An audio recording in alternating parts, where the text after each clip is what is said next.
Now, Pavarotti was a good friend. And let's listen to Pavarotti. Put on Pavarotti singing. Hello, welcome to The Revealing. I'm your host Pavarotti, here to discuss the Idaho 4 case.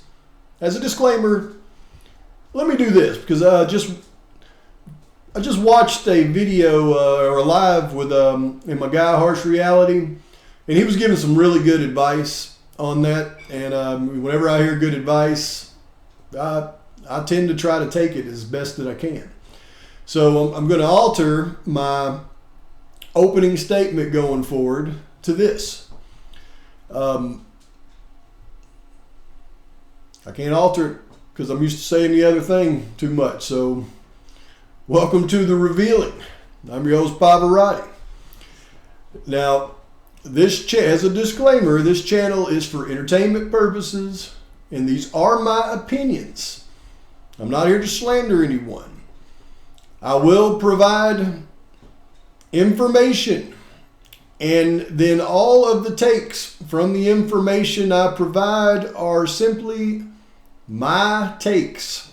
That's my opinions, my speculation based on the information. So, that being said, let's get started. Now, in this episode, I have taken a look at something, and I don't know quite what to make about it. So, I am going to give you my interpretation, my opinion on what it is that I'm seeing, and it is freaking weird. And it involves TF.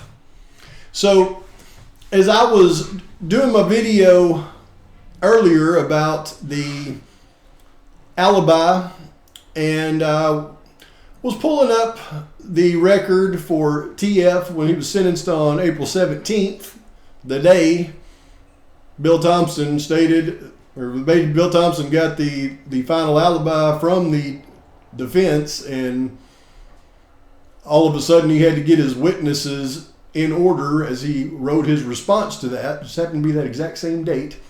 So I was pulling up that record just because I wanted to put it in there as I was explaining that part. And my eyes caught something that they had never caught before.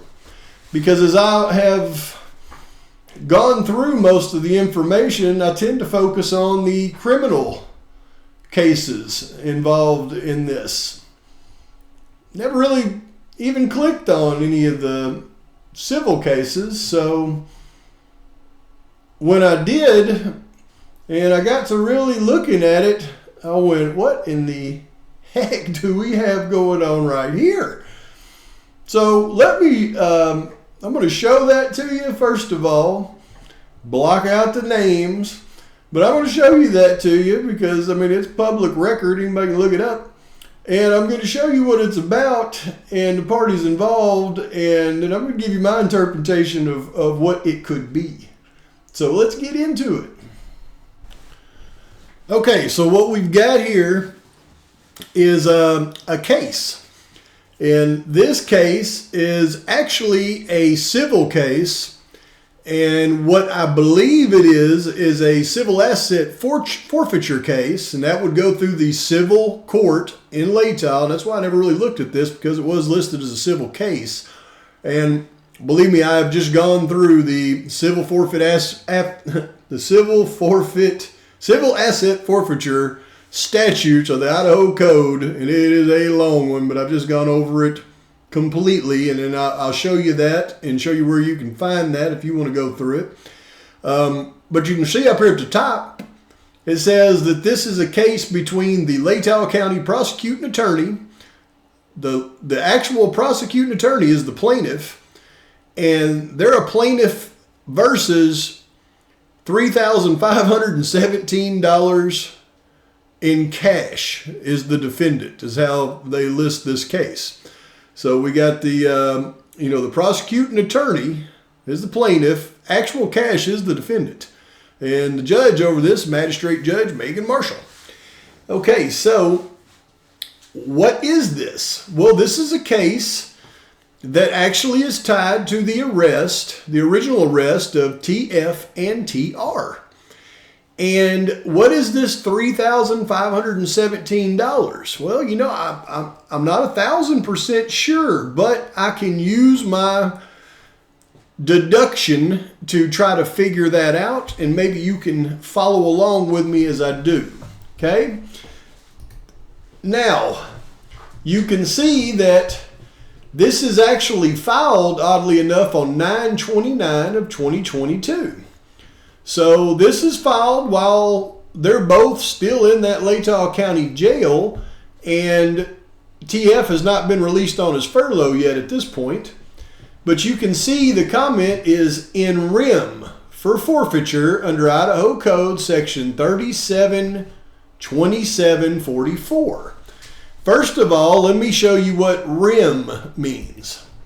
Okay, in rem, that's from the Latin, against or about a thing.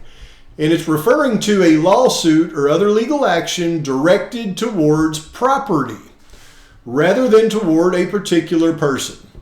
Thus, if the title to property is the issue, the action is in rem. The term is important since the location of the property determines which court has jurisdiction, and enforcement of a judgment must be upon the property and does not follow a person. So in rem, just so you know, going forward in life, is different from in personam, which is directed towards a particular person. So if it's a property, it's in rem. If it's a person, it's in personam. So we'll learn some Latin as we go through this case. Now, let me show you the statute on this real quick. Okay, this is the statute. And it's the one listed in the doc we just looked at, 37-2744 forfeitures. I'm not going to read this statute because I just wanted you to see, if you want to look it up, it's Title 37, Food, Drugs, and Oil, Chapter 27 of the Uniform Controlled Substances, Article 5 in the Idaho Codes. And you can then go like, and I did, and read this very long statute as it relates to them doing civil asset seizures as it relates to anything involved apparently with food, drugs, and oil. So very much language in there, and I'm not going to even begin to try to decipher it. But what I will do is I will go through my new favorite thing, which is my logic chart, to try to deduct what it is we're actually looking at here. Okay, so when we talk about civil asset forfeiture as it relates to property, first of all, the first thing would come to mind with property would be like a home or land. Well, number one, it can't be that because these folks are renters, so they're not owning home and land. And the other part to that is this suit is against actual cash. As you've seen, it's the prosecutor versus $30-something hundred in actual cash. So that takes out the home, and that also takes out the vehicle because the lawsuit is for cash, not for a vehicle. And then I was thinking, well, could it possibly be a fine or maybe a bond forfeiture? But fines are not collected by civil lawsuits, and after learning exactly what rem means in Latin, it relates to property. So a fine is not property. Cash is a property. So that leaves us with the final determination that cash must have been confiscated during the drug arrest, which is kind of weird because there is no news reporting of cash listed during the arrest in the news reporting of the arrest. And normally when they report the news on a big drug bust, they'll list the narcotics that was confiscated like they clearly did in all the articles. But if there's any significant amount of cash, I mean even several $100s, they normally list that. And they didn't list anything about money. So, and $3,400 and something is a significant amount of money in an arrest like this. Especially when you consider, TF is always considered homeless, but somehow he's got $3,400 and about $15,000 worth of narcotics on him. The suit was dismissed, as we're going to learn here in a minute. But they were found guilty, therefore cash would have definitely been forfeited. So that proceeding, prosecution versus the cash, would have absolutely won because they both pled guilty to reduced charges. So that money would have been gone. I mean, they would have never let them keep that money. And then we've got, since the suit was dismissed though, yet they were convicted, they would not have let them keep the cash from the drug proceeds. So why did this asset forfeiture get dismissed and allow them to actually keep that cash?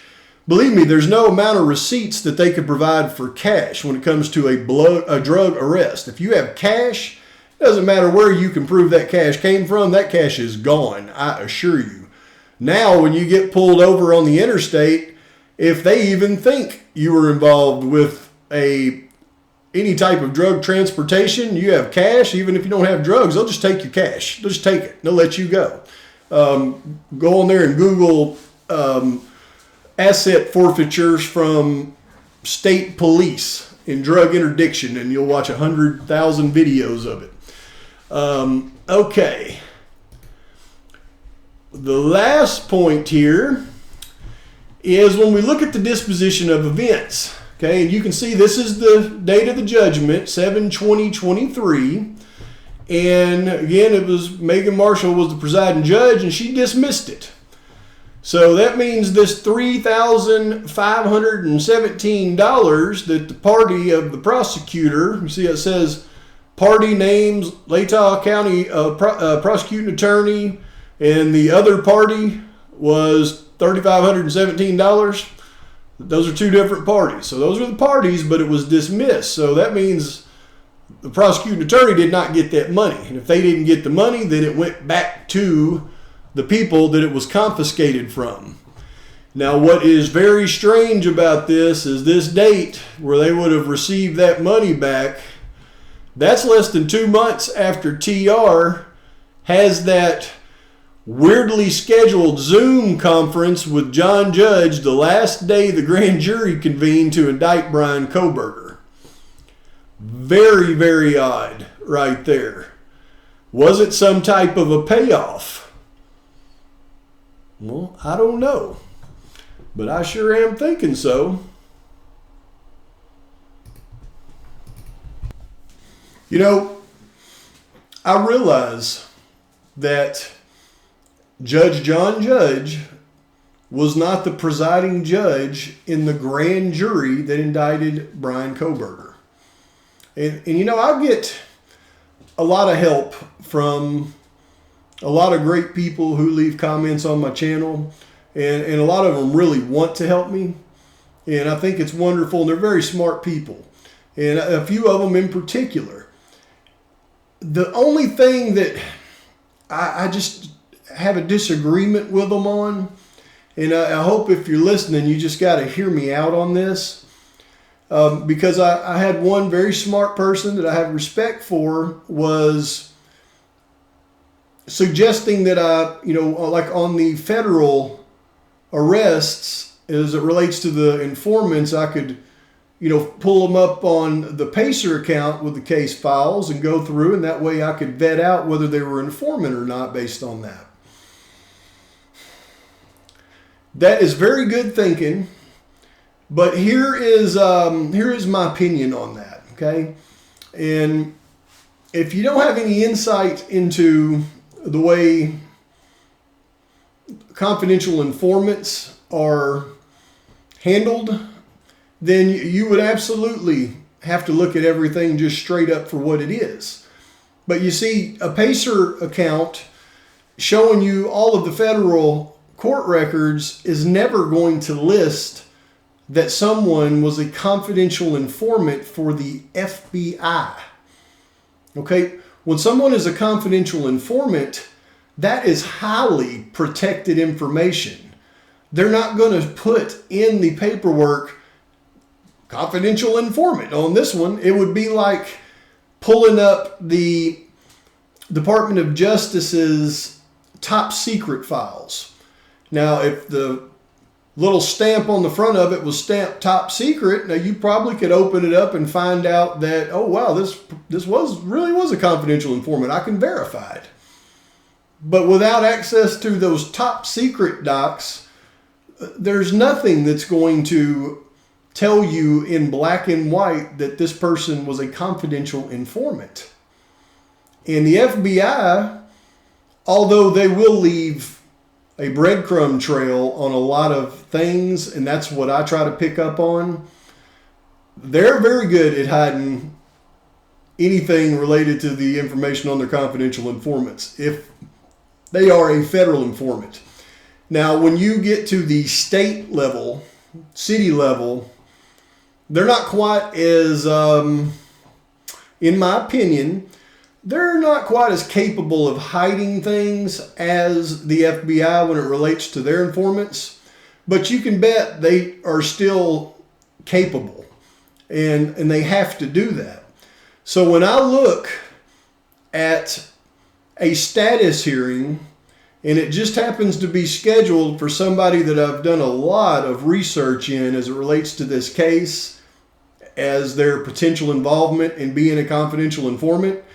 And then when I see a status hearing for a Zoom conference, and I know that witnesses testified in the grand jury via Zoom, and it happened to be on the exact same date that the grand jury was convening in Latah County. Even though it's going to be listed as the presiding judge on the case, John Judge, I can highly infer, speculate, think, that's what I think, that is just a simple cover so that it's not in black and white so that the whole world knows that that is the confidential informant. But that's why investigative work is necessary to uncover things. If you could simply pull something up and look at it at face value, you would never get very far when it comes to things that start with the word confidential. Confidential means they don't want you to know. You have to figure it out. That is my opinion on that, but I thank everybody for their opinions as well. Now, as far as what I just showed you goes, again, is there any way that I could prove it? No, but when you start adding things up and you look at it at face value and then you put in other factors with it, well, all of those different pieces of that start to add up to a final product, and that final product starts to paint a picture that I think we can start seeing very clearly. But I will continue to look into it. In the meantime, please like and subscribe to the channel. Post your comments, thoughts, post your criticisms. Till next time, Pavarotti, where is this button? Is out.